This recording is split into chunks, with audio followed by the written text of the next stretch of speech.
뭐냐? 뭐냐? Lea, cái tô kệ đó.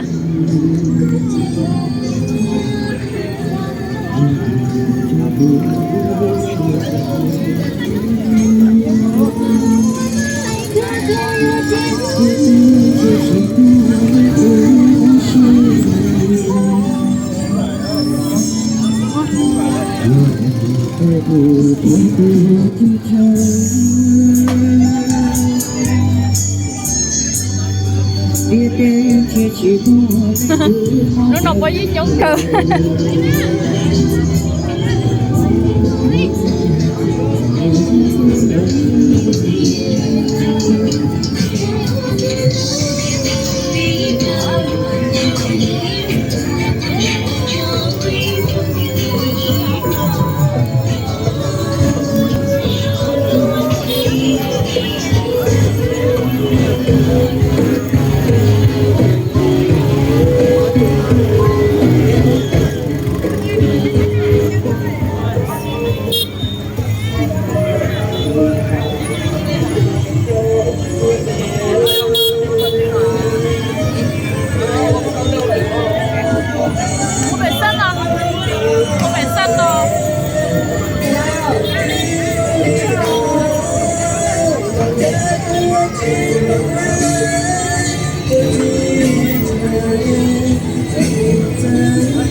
어떤 랩이야?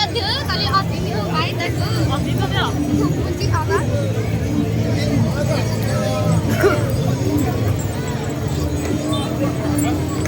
Kali 나도 그 어디야?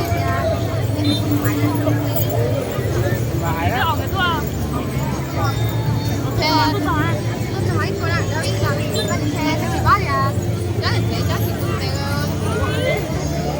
cái con đi con là thật trái con đấy.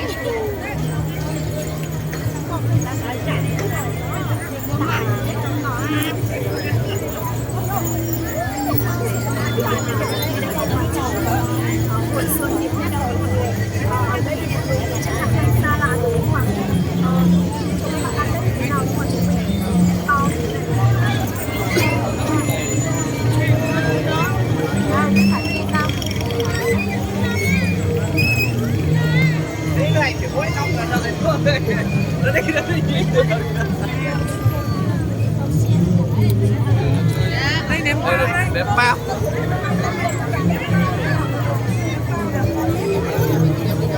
Nói nữa tôi. Tàu cá.